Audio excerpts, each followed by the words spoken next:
Hi, everybody. Welcome to the Robotics Colloquium. My name is Dieter Fox, and it's my really great pleasure to introduce today's speaker, Chad Jenkins. Chad, he got his PhD actually from USC, where he was advised by Maya Matarich, who just gave the colloquium a couple of weeks ago, which actually makes Karthik, who is the main organizer of this quarter's colloquium series, the grandchild of Maya through chat. So I think that's really exciting. And John, you're also connected to the whole family there somehow, or? Oh yeah, so I was a postdoc with Chad at Brown, and he was on my dissertation committee as well.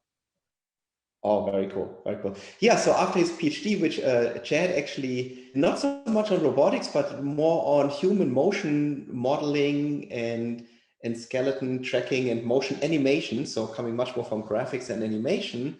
But then he moved to Brown and there started very active research group in robotics, also with a lot of really exciting work in human robot interaction, but also on manipulation topics.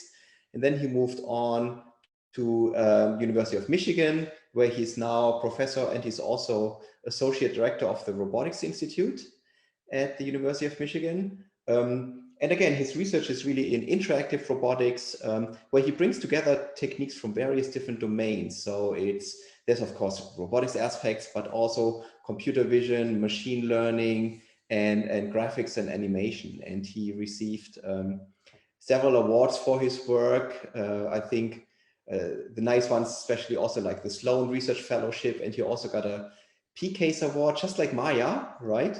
Which is the Presidential Early Career Award for scientists and engineers, amazingly prestigious award. So only very few researchers get these. Uh, we've known each other for, man, 20 years, close to 20 years, right? We just in the conversation discovered there was at Murex 2002. And then also I remember we had some really great conversations, for example, at Stanford, at the Spring Symposium series. And Chad has always been also very interested in open sourcing for robotics. He's a great supporter of the ROS, Robot Operating System. So he really cares about kind of sharing with the community. And he's also very actively involved, of course, in various activities related to diversity. He's focusing on making sure that everybody gets equal access and opportunity in education and academia. And today he's going to talk to us about his work related to, yeah, how can we teach robots, how can we program robots, and how can we enable everybody to do this so that we can take advantage of these awesome new robots coming up. Thanks for joining us, Chad. All right, thank you so much, Dieter. It's for that wonderful introduction and wonderful invitation, and you know, and even with all of those awards, I still aspire to be as amazing a roboticist as you, and so I will take as many as many brownie points as I can get with you because the work that you've done is so amazing. And one thing that you forgot is that we also, Dieter and I were on the artsy alliance as well, which was explicitly to try to improve the diversity of our graduate population in robotics by reaching out to HBCUs, and that was over 10 years ago. But that was a wonderful experience, and so I'm really glad to have you as a colleague in our field.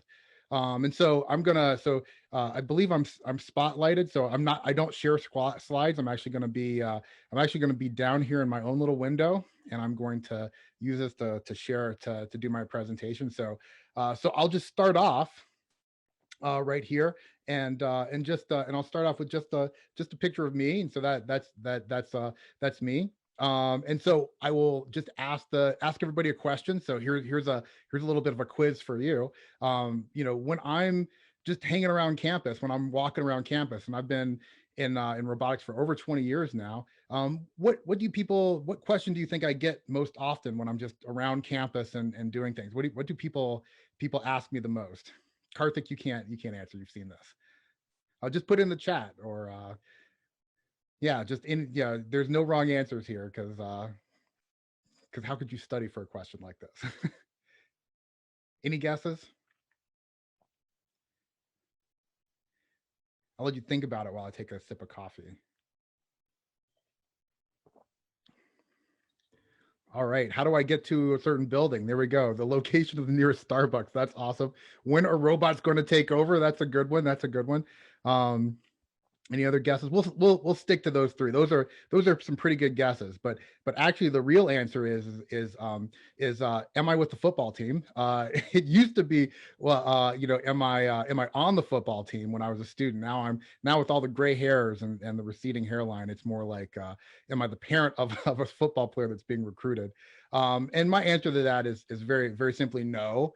And have you seen how big those guys are? So if you're sitting in an engineering building, maybe you'll notice that I'm big enough to make the back row of a picture. So I played rugby in graduate school because you need something to get your mind off of the stress of research. And so I'm big enough to make the back row, but not nearly as big as a real Division I football player. Am I with the football team? If you want to think about the question I get second most, if I'm properly shaven, what I usually get is when will I graduate? I still get that question occasionally, and the answer to that is basically I've actually been there and done that. So I'm faculty in computer science, and what I do is I actually program autonomous robots. We don't do so much as building robots the same way that I don't have to build a computer to program it to do things. I actually take the robots that are being built and we try to get them to do things autonomously. And so, as Karthik and John will know, this is in our lab back at Brown, and that's the Ruler Garage PR2 that I'm standing next to. And so that was a robot that we used to try to get it to move around space, to navigate space autonomously, use its arm to pick up different objects, and we have a various array of sensors to be able to see the world so that we can actually execute those actions. And we do a lot of outreach. And so I'm very grateful to John and Karthik for all the outreach they've helped me do over the years. And when as we do that, a lot of the students ask, is this a real job? Is being a roboticist a real thing that you can do? And and the same way I didn't actually see myself in being able to do this when I was 16 or 17 years old. Students still ask that question, and I say yes. We have there's lots of possibilities out in this space, and this is a wonderful time to be in robotics and AI and computing. And when I say that, then students ask a whole slew of questions about, will robots take my job? Are you building R2D2? Increasingly, I get, can I work in your lab? And so we just, so many questions that kids ask, and I'm always happy to engage in. But for this talk, I'd like to focus on three of these questions, which are how, will robots take over the world? Which I think we got that one. I think somebody asked that question. Somebody got that question. Next is, so where's my robot? And then can your robot bring me a drink? And so I'm going to take each of these one by one. And the first one I'll take is, will robots take over our world, or will autonomous robots take over our world? And I would make the argument that robots aren't nearly that smart. I don't necessarily believe that we'll have an artificial general intelligence, but we'll be able to, but robots will be able to do things on their own. We will be able to delegate tasks to robots, even if they don't become sentient. Because in the end, what we do is we decide what robots are going to do, and we can decide. We program those robots. We can have them such that they will help humanity. And so one project that I'm particularly proud of that John helped out with, and Karthik and others, was the Robots for Humanity project with our collaborator Henry Evans. And so if you could actually see through that screen at the TEDx, you could see John. He was back there in Washington D.C. when we did this talk. And really the story behind this is that we had our collaborator for this, Henry Evans, as shown here, suffered a stroke-like attack when he turned 40, that left him without the ability to move his body on his own, except for limited movement of his head and the ability to move his thumb and things like that. And so, working with Charlie Kemp's group at Georgia Tech and the Old Willow Garage, they were able to create interfaces through the web for Henry, and Henry he had limited ability to of his neck, so he could still use a personal computer. And so what they did was they built on some protocols and some interfaces that we've developed when I was at Brown, to enable Henry to give him interfaces so he could actually use through the computer, use robots to do a variety of things, be able to consume a meal on his own, to be able to scratch an itch. From what Charlie tells me and Steve Cousins, that this was the first time that Henry was able to shape himself in about 10 years back when this happened. And the ability to give somebody restored movement and independence to somebody who has lost it is one of the most inspiring things that I've ever seen in robotics. And so what they were actually building on was something was called robot web tools. And so the essence of robot web tools is to be able to make robots accessible via the browser and all sorts of ubiquitous technologies that people can use. At the heart of it is the core principle is to enable a TCP/IP like interoperability for robotics. So the same way the web runs on just massive interoperability across networks, we'd like to do the same thing for robotics. And so the core of this is a client server messaging protocol that we developed called ROS-Bridge, which was meant to be minimal and simple and just provide the best interoperability possible. And it works between the robot operating system called ROS, LCM, a variety of different middleware packages, and it provides accessibility out to web and cloud systems, different programming languages, embedded systems, MATLAB. It's really meant to do this. And so this protocol was at the heart of a lot of things we do to get robots out of the lab and working with real people. And while we were making this push to make robot web tools, to get it out there and make it an open source project, a colleague at Willow Garage said, Henry wants to go and fly drones. Do you know a way to make him fly drones? And I'm like, yeah, that's easy. I can swing by because I was on sabbatical at Willow Garage at the time. I can swing by the Palo Alto Mall and buy an AR drone, and then just make a simple web interface that had nice big buttons that Henry could use in just a simple browser interface, and that would just give him a view from the camera feed on the robot, and then he could just fly and do whatever he wants to. And so then we took it up to Henry's house, but up in the hills of Palo Alto, and this was his flight, his first flight with the drone, which I thought was which was pretty amazing to just see him grasp it really quickly and then just get off and start flying. And for somebody that who's not necessarily able to move on their own independently, the ability to just fly was I think it was just heartwarming to see it. He went and flew on he'd never been able to see the solar panels that are on top of his roof, and so he went up and flew to see those. I think he landed on his basketball hoop as sort of a way of doing a slam dunk. They have a garden in there at their house, and so he's usually not able to go and see what they're growing in the garden, and so he was able to go and just see what they were growing up close. And so that was just, it was just a small sample of what could be done, but it was really amazing to see that. And so this is just one example of different types of interfaces that you could build off of ROS-Bridge and robot web tools. And so Maya has my good colleague Maya here at UW has used it too, and so that's always appreciated to see new uses. If you haven't gotten an email from me, you send me email and I haven't responded. Part of it is that we have this open source project, and I'm always getting pull requests of issues, and so that tends to push my personal inbox. That pushes a lot of emails down, and so I'm doing my best, I'll say. And so when we talk about this, to people that come through our lab, they say that sounds cool or awesome or inspiring, or they'll maybe equate it to something they saw in the popular media, like that Silicon Valley show that they had on HBO. It's really great to expose robotics to people in that way. But that usually come back to this question of, so where's my robot? a lot of people see these robots. They see the popular media talking about robots and all the things that robots are doing, but they don't necessarily see it in their own lives just yet.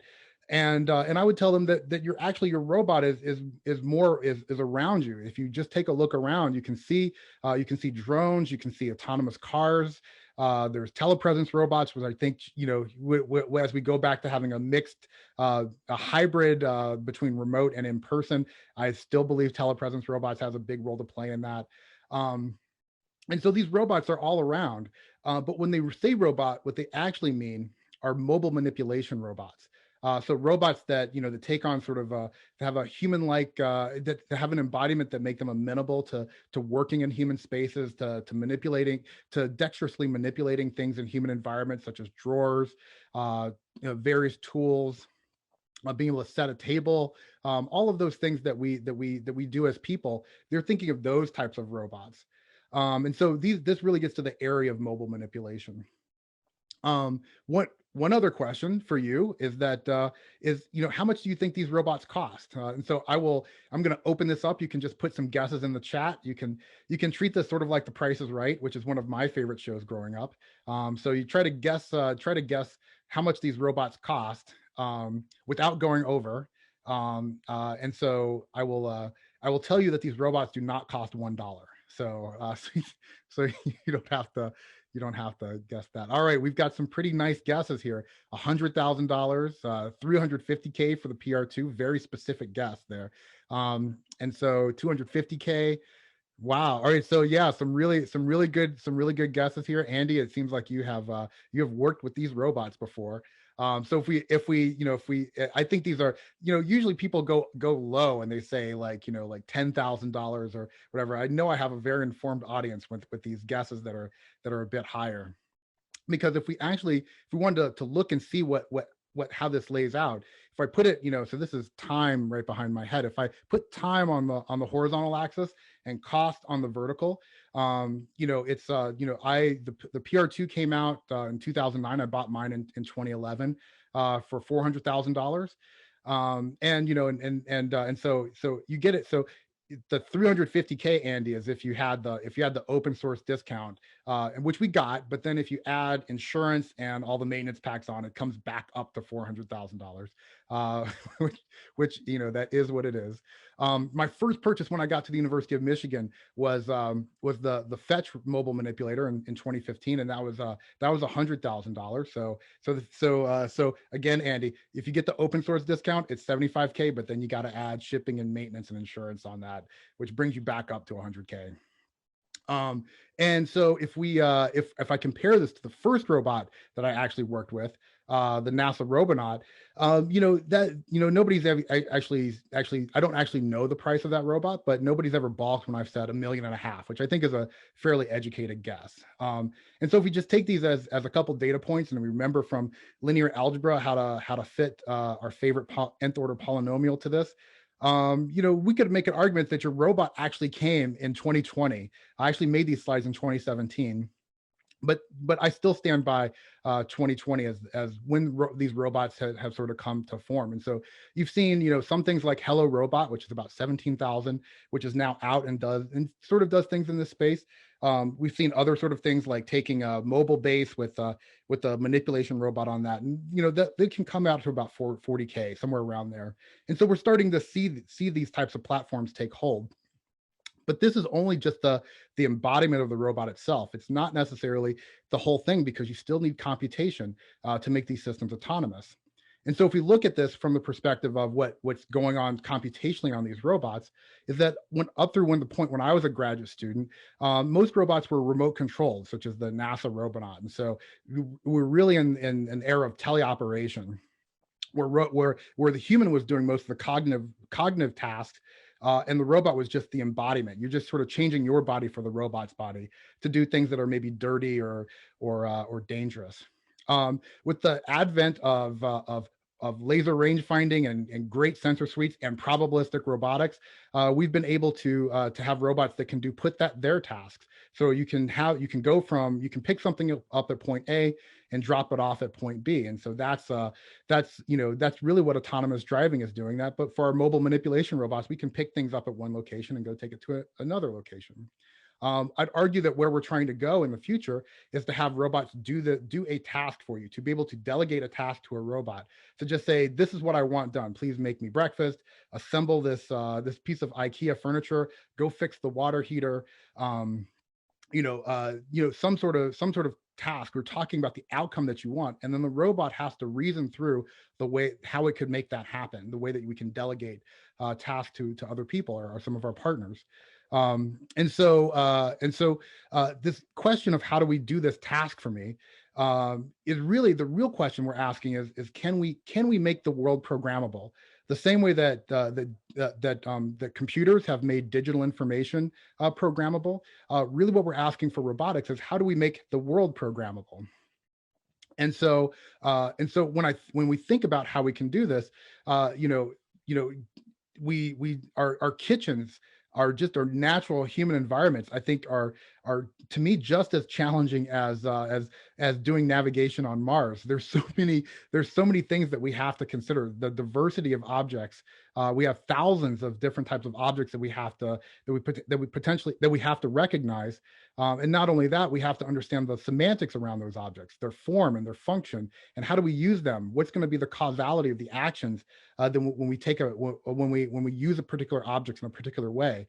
And so there's still, the kitchen is still a major frontier that we have for our robotic systems.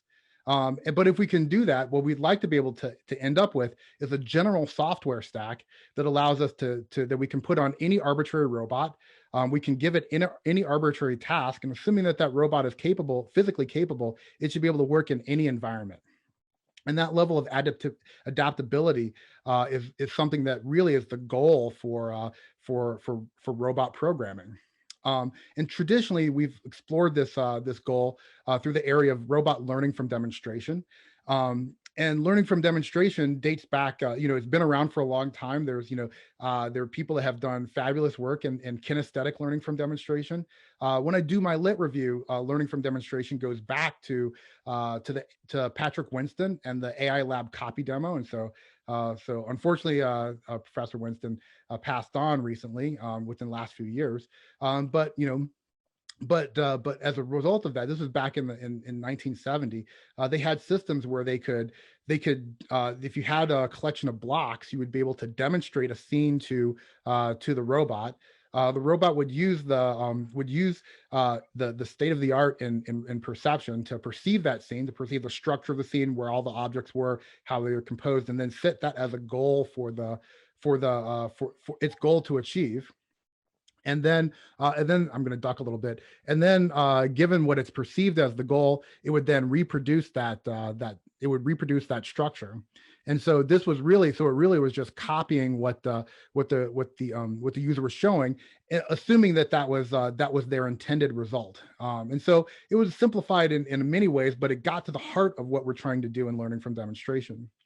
If we take those ideas and we sort of put them in the larger space of many different ways of robot programming, we come to the area of interactive task learning. And so my colleague John Laird has really done great work in trying to characterize what interactive task learning would look like, and that considers that you would have different types of approaches: visual programming, traditional text-based programming languages, cognitive architectures, just many different approaches, different paradigms. And we just want to think about those with respect to three axes. How well can they help us perform a task? And really, if you want to do something right now, coding it is still the champion, except it's not easy to use. And so we want the ease of the interaction of programming to be as fluent as possible to as many people. We also want it to scale to new different types of tasks, and do that in a seamless way, in a seamless and intuitive way. And so what we're trying to do, and so this sort of is characterizing what the space of ideas looked like, space of programming approaches about 5 years ago.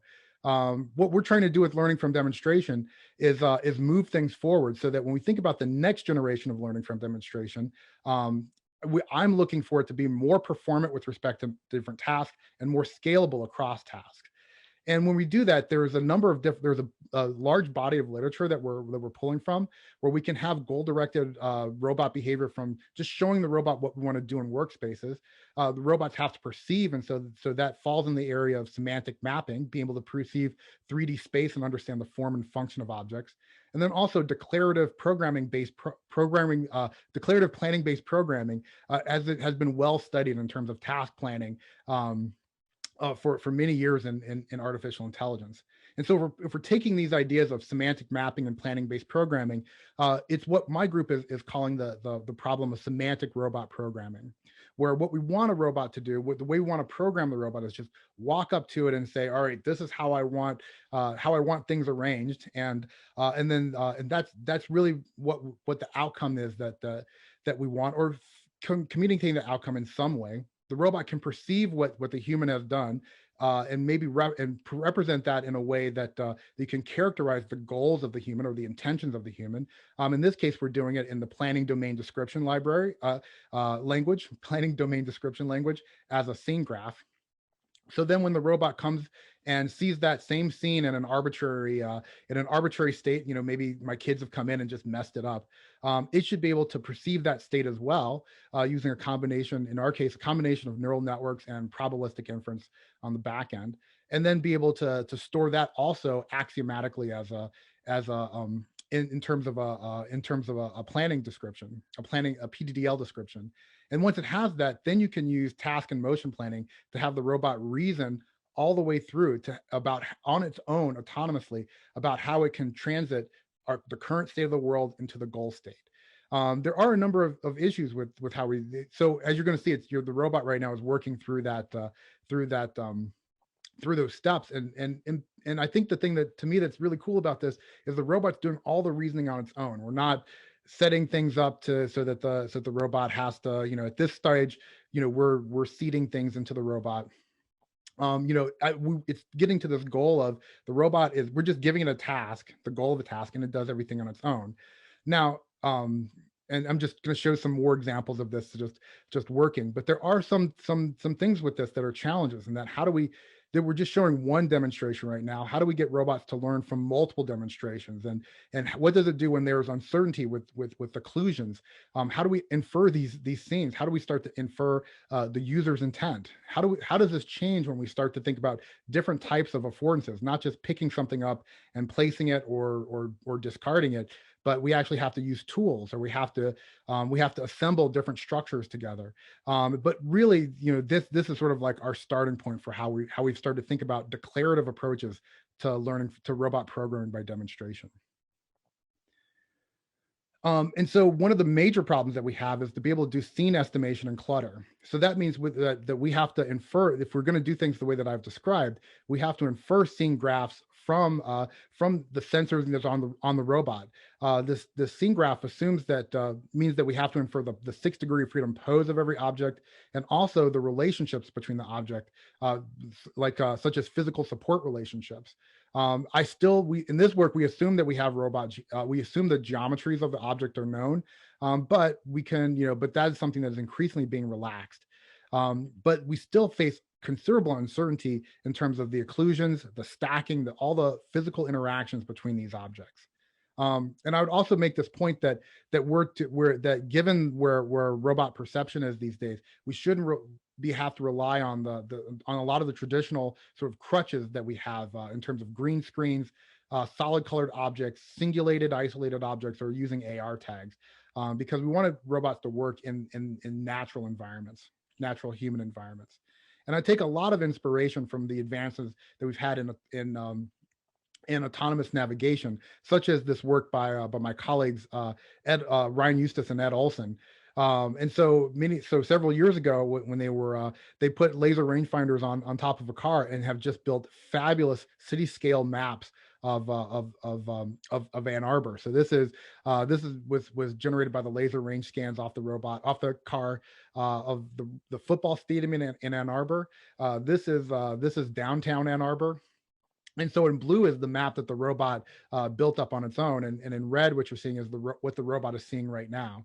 And what this means is that we can get very good, we can build up fabulous 3D models of space. We can understand the occupancy and the geometry of space, but we still don't understand the semantics. If we're, for instance, for a car, we want to know, which points belong to the tree or to the car next to this car or the building or those bicyclists that are going through the intersection. We want to be able to know. We need to treat those points and those entities differently. And so understanding those semantics becomes something that we still need to be able to do well, and is really a next challenge. But if we take autonomous navigation as inspiration, what we've been able, the way this really works is that we have probabilistic localization in order to deal with the uncertainty of the sensing information, but turn that into a, at least some estimate that we can then reason over deterministically through motion planning and motion control. And even if our guess is wrong, the robot will take actions, and if that guess is wrong, then we can then the distributions can shift, or we'll get new inputs that will help us better perceive in future time steps. And if we take that same paradigm and apply it to robot manipulation, then what we have is a scene estimation problem that we can tackle probabilistically. And if we can take an estimate from that, we can decouple and take an estimate from that, then we can deterministically perform task and motion planning towards a goal. And even if we're wrong, we'll take an action, and then things will be able to adjust over time. We'll learn more, and then we'll be able to accommodate. And so, so if we follow this pattern that has been successful for navigation, it could also work for manipulation, but we have to address the scene estimation problem in the middle. And so the approach that my group has taken is to try to use neural networks for what they're good for, and that is really fast inference, perceptual inference with good recall power, but then use probabilistic inference to back that up and get us an actual estimate that we have more confidence in. And so in this case, we're using this approach to pick up different items in Clutter, to recognize and pick up different items in Clutter, and separate them into laundry objects and non-laundry objects. And so you see that actually there was a mistake that just happened. So the robot put the comet, which goes in the kitchen, not the laundry. It put that in the laundry bin. That actually wasn't the mistake of the robot. I think my students actually made that mistake, because I don't think they do laundry or dishes a lot. So they're still getting used to it. That's funny, Karthik. Yeah, I hope you still find that funny. But really, at the end of the day, neural networks are amazing. The advances have been great, and so we treat those as sort of an initial guess that we can then use to refine, and then without incurring the full cost of probabilistic inference, we can sort through that seed, that prior that's given to us from neural networks to figure out which of those estimates are false positives from the heat map, and also maybe make some guesses about what false negatives are also occurring that we may have to address. And so through this, that's sort of our approach to being able to do estimation and clutter. In this case, we should note that we're doing this for just isolated objects. We're not estimating the entire scene. But we actually can. But we've been making some good progress towards this. And so really, this perception problem is to help us do better declarative robot programming from demonstration. And so with semantic robot programming, we still have a number of challenges. So Karthik was working with me on I do believe that probabilistic inference is ready for a renaissance if we can address some of the systems issues, the same way that GPUs have made neural networks viable to the point that they are pretty amazing. I think a similar renaissance in computer architecture and systems could lead to probabilistic inference being rising to the same level, maybe even better than what neural networks can do.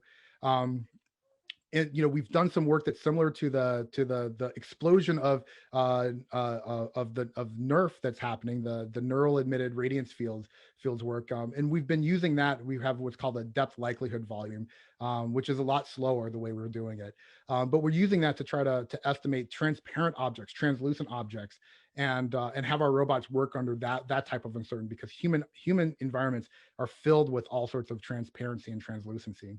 We're trying to deal with different types of affordances and also think about new ideas for object permanence. So what happens when we have to reason about objects that cannot be directly observed, maybe in another room of a building or so forth. And so these notions of object permanence are something we want to endow onto our robots. And so, so it really is, so let's say that we can make all of that happen, and we can enable these these new types of robots that can program from demonstration. The question is, can your robot bring me a drink? And I've been in robotics long enough to know that when a roboticist says drink, they actually mean beer. So sure, no problem. We can do that, and we've done it multiple times. In fact, this is something that robots are pretty good at delivering drinks to people. And so this is just something that we've seen on many different occasions. We've done ourselves. But really, whenever we go out and do these demos in public, people do ask, have you seen this, this show where they had this robot do this thing? And, and in recent years, Silicon Valley on HBO was the thing that people mentioned the most. And so, and in that show, if you watch that show, it's a fabulous, that show hits a little too close to reality sometimes. They're always saying whatever company they're working on or whatever they're doing, whatever project they're doing, it's going to make the world a better place. And so, so this gets applied to a lot of things. So for instance, in the first episode, Ghoulie Bib was making the world a better place through constructing elegant hierarchies for maximum code reuse and extensibility. All right, making the world a better place. Another occasion, they were making the world a better place through scalable, fault-tolerant, distributable databases with ACID transactions. All right, making the world a better place. The one that hit close to home for me was when the CEO of a fictional big tech company was basically saying, who was maybe a little unscrupulous in his characterization on the show. Basically, he said that his company, Hooli, is about making the world a better place through minimal message oriented, making the world a better place through minimal message oriented transport layers.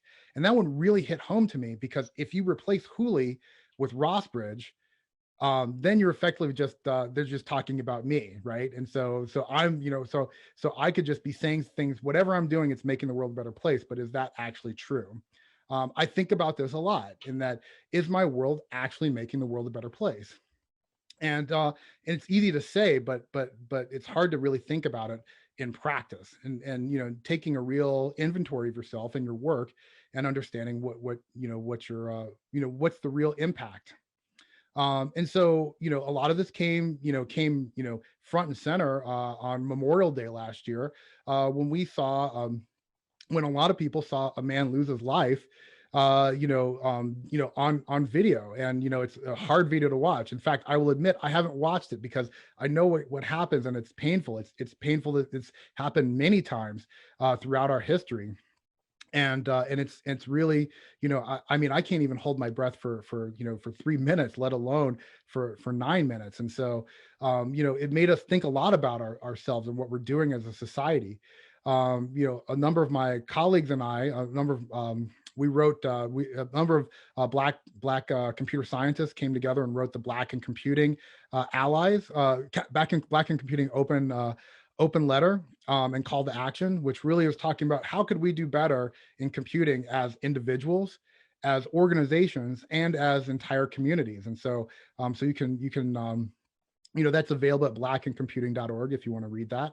But it still felt to me very disconnected from what we do in AI and robotics until I learned about what happened on January 9th, 2020. So January, so that is my birthday. So, so on that day, I think Karthik and some of the other people in the lab brought me a little cupcake with candles in it. And it was very nice of them to do that. I have wonderful students that are very thoughtful. But while we were doing that and celebrating with my family and friends, the case of Robert Williams was happening. So Robert Williams, who doesn't live far from Ann Arbor, just in Farmington Hills, which is not far away, he was being arrested by Detroit police purely on a bad facial recognition hit. So some neural network somewhere was given images from a crime and said, this is the guy that did it, and they just went and arrested him. And that is incredibly troubling. and so they took this this grainy image from security footage, and his name got, was his name came up, and then he was arrested in front of his friend, in front of his family, his kids, his young kids, his neighbors. And it really, I mean, in a way that felt that was really pretty dehumanizing and humiliating. This is all recorded by the ACLU, and Detroit police. And once they realized this error, I think it took some time for him to for his record to be expunged. But that doesn't mean he didn't still spend 30 hours in detention and being accused of things that he never did. I would highly recommend, and he's not the only one. Michael Oliver, there's other cases, and some we may not even realize. So Robert Williams wrote a fabulous op-ed in the Washington Post, which I would highly recommend people reading, because I think it gives some insight to what we're facing with the future of AI and robotics. Because if you can take some grainy image of somebody and then take an action on them, if it could happen to him, it could happen to me, it could happen to anybody, and we should be very concerned about that. Not only that, it could happen to, let's say, former President Obama. There was work from the summer that had grainy video of him, and people were working on super resolution. And so grainy video of President Obama, and they ran it through this network, and they got something that was clearly not President Obama in super resolution. And so certain people have such as Turing Award winner Jan LeCun said that that this really isn't a computational problem. This is a problem of data. This is not something that's wrong with the model. And while technically right, I think that neglects some of the responsibilities that we have. It's not necessarily seeing the larger picture and seeing the full things that I would expect a Turing Award winner to be able to address. Because in particular, even though a computational model is a computational model, you have to think about the people that are actually making this model and putting it out into the world, which reflects sort of still reflects your 60s style executive room, or a development team from the social network or Silicon Valley. There's not a lot of diversity there. So how can you make something that's representing everybody when that representation is not being fulfilled at the time that the technology is being created? This is something that we face in robotics too. So if you look at the tableau of papers, this is from Georgia Tech. It used to be that SLAM and localization and motion and path planning was by far the most populated topics of what we do in robotics research. But now it's far and away deep learning. And we have to worry about, are these systems overfitting or not, and what's going to be the cost of the mistakes that are being produced. And I would say that AI has failed systemically. There are certain things in our systems that we need to address, where we can do better. And to understand that about how this works, we should understand that it starts with AI research, that we have few and marginalized Black AI researchers, and we need better representation to make better products. And the people that become researchers are oftentimes the people that are training those in the labs, in research labs, and also training people in the classroom who will go off and then become the people that develop these technologies as production systems that will be put out into society for real use. And so so we have this long chain, we have the systemic chain that we need to address. There are many people that address what I would consider to be the front end problem, which is once the technology is created or it's at the development stage, how do we use this technology? How can, what are things that we need to do to regulate or understand best practices? And so I would point to great work from Temnit Gebru and colleagues. The thing that I worry about as an educator and as an educator at universities and doing research is the back end problem about how do we think about AI? How do we think about what's happening in terms of the composition of our graduate populations, our undergraduate populations, how we're doing faculty hiring? And I'm very proud of my unit, computer science here at Michigan, for starting a yearly effort to collect data on how we're doing in terms of diversity, because that's important for setting targets over time, doing this longitudinally. One thing that I should say, this is not a talk about against research. So I took this picture about facial recognition from the old Viola Jones paper, which was one of the founding papers in facial recognition. And if you look at figure 8, they said, they were showing you need diversity in the types of faces that you're training for, and so you have to make sure that diversity is there. So I don't blame Viola Jones at all. This is really about a systemic problem about how we practice and incentivize AI. And so we've just, I think what we need to do is understand that we failed to include Black people in the advances of AI, and we can do better. Just to think about this historically, Nils Nilsson wrote a fabulous book about the quest for artificial intelligence that talks about all the people that had an impact on artificial intelligence and all the funding that enabled them to do these great things. But through all of the name dropping, and I would highly recommend reading this. It is really a great book. No Black AI researchers were cited. And so that says something about the structures that have led up to this point. If we look in terms of work in people in the composition of the workforce, what we'll see is that we have what's called disparate impact, which means that it's different than explicit segregation, which is disparate treatment. There's something latent in the system that is producing disparate effects or a disparate impact that is making that such that and these numbers are actually optimistic, that participation of various groups in the technology sector is far below their representation in the population. And we know that if you don't have diversity if you don't have diversity in your development teams, and as the technology is being created, it leads to bad impacts in terms of, and once that software and those systems come into being in our society. And so, so I think there are things that we can do to be better citizens in robotics and AI to help address these problems. A lot of these just go from understanding what drives the system. And so I'm going to joke around a little bit about this, but there is a nugget of truth in it, that if you want to be successful in research, what you should do is you should create a bubble of success of competent looking people that feel competent and are high achieving. You'll use that aura to get your proposals funded and to produce results. You'll use that investment to be able to form alliances and networks of like-minded researchers that think about you, while colluding to promote the views of the alliance and dismissing people that disagree with you. And I'm talking to you, reviewer, too, in particular. And once you do that, you will use that patronage to place your people in academia and industry. And then this cycle will continue and go around and around and around.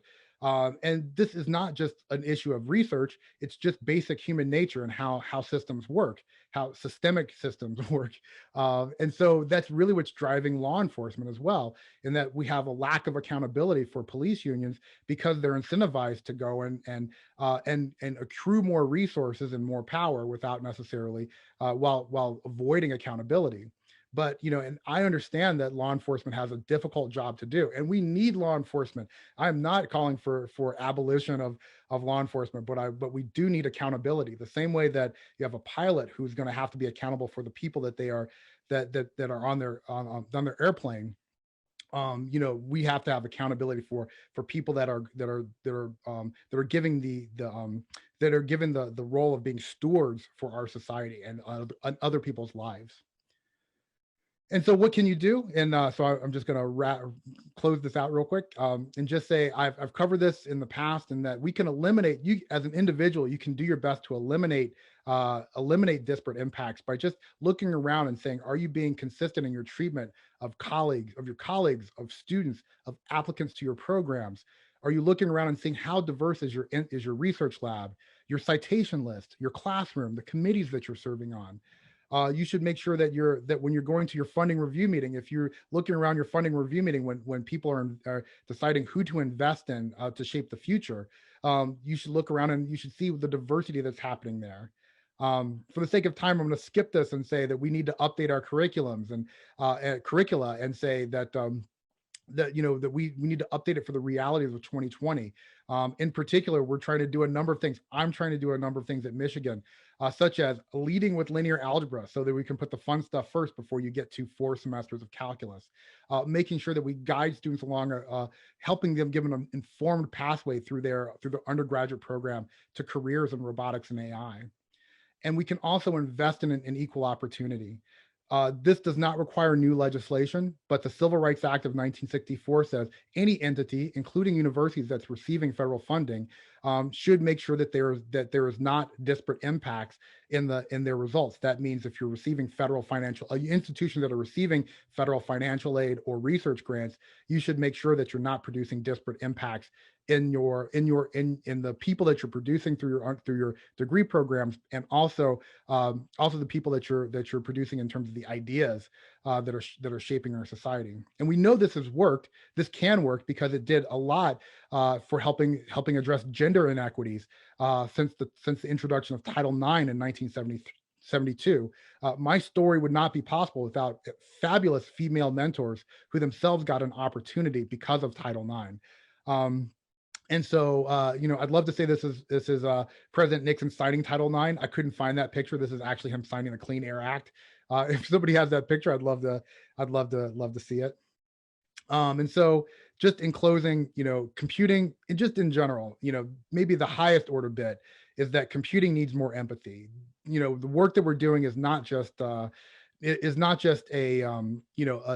something that you'll generate results for, and it'll show up in your results video, or it's just the figure that you're producing, figure 6 in your paper with bar graphs. These systems, we are actually doing things that are going to affect the world. We have an incredible privilege to do that. We have to assume responsibility for what could happen. And and so we got to think about our technical achievements as well as our responsibility to society. To put that other way, what we really care about is the reason we're here is to do innovation. We want to innovate and be excellent at what we do. And what I'm saying is that you have to balance that with the need for equal opportunity to make sure that everybody gets a chance. Not just everybody can apply to a program, but they get a real chance. And it may mean we have to do things a bit differently. And to make both of these viable and sustainable, we have to think about the economic incentive that will support all of this and make sure that we do not have disparate impacts. And so in the end, what I'm doing is I think we have great things that we can do in terms of declarative ways of programming robots from demonstration. I think we can make these systems more accessible through different ways of thinking about the systems that we use to expose people to robots. Eliminate disparate impact, and we should do that while eliminating this disparate impact in ways that we can modernize our legislation or modernize the application of our legislation to make a truly inclusive science and technology ecosystem. So with that, thank you very much for your time. I appreciate it. Thank you so much. Super inspiring talk. Thank you.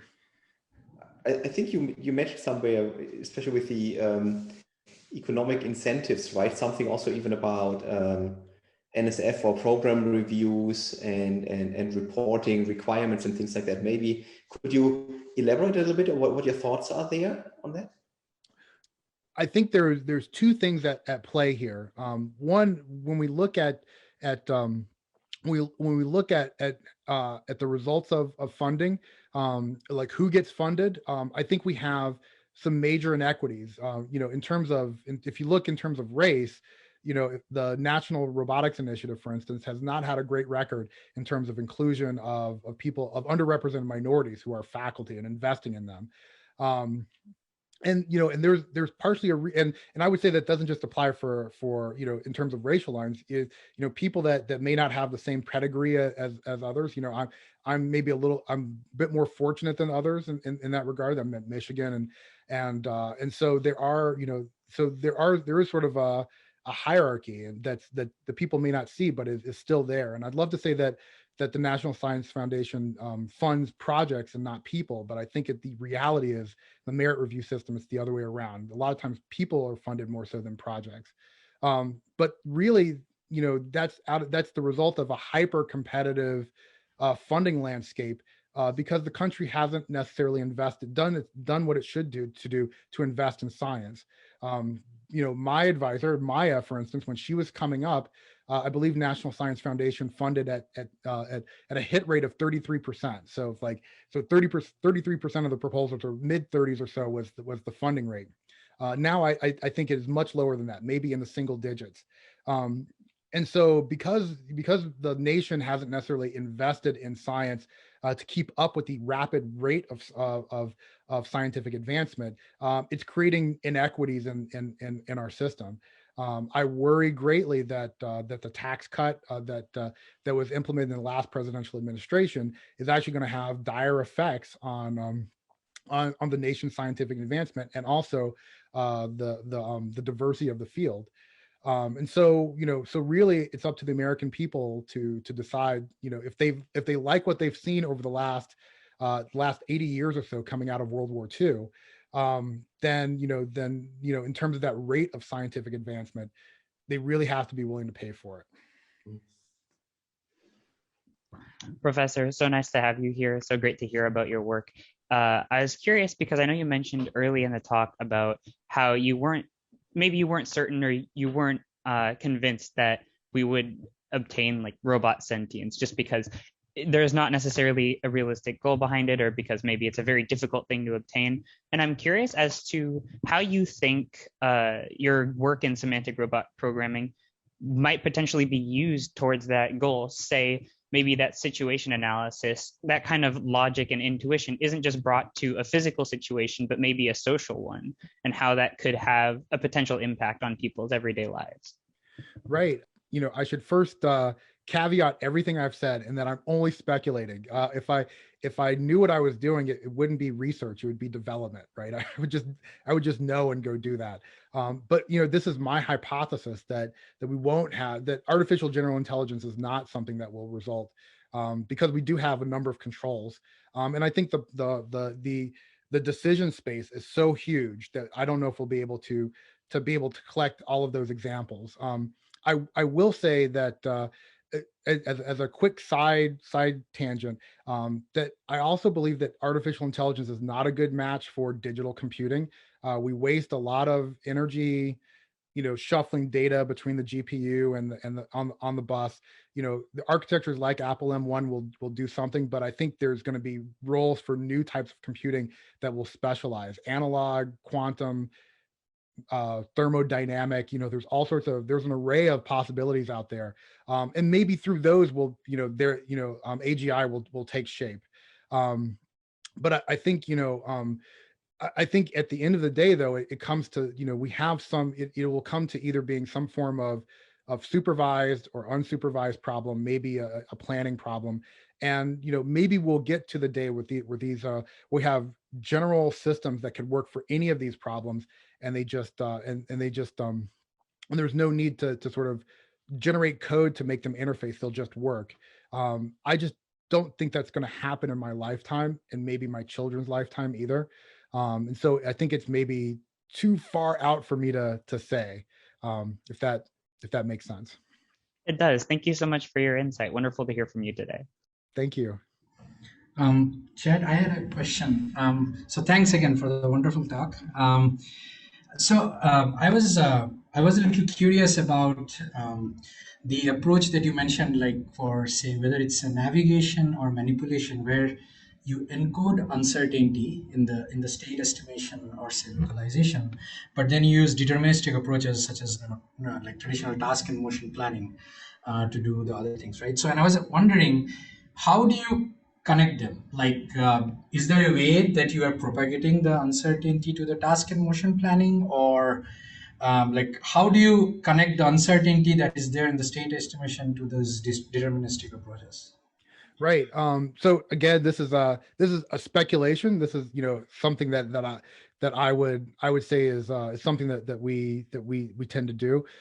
If I look at just the sort of basic way that we do autonomous navigation, we'll run Monte Carlo localization to have our robot localize off of the laser rangefinder or some sort of vision input, and then we take our best estimate off of that distribution, and we give that to A star, or an iterative deepening algorithm, and then we just navigate along that path until the particles either shift somewhere else and give us a new estimate, or it's actually the right estimate and it will stay true all the way to the completion of the task.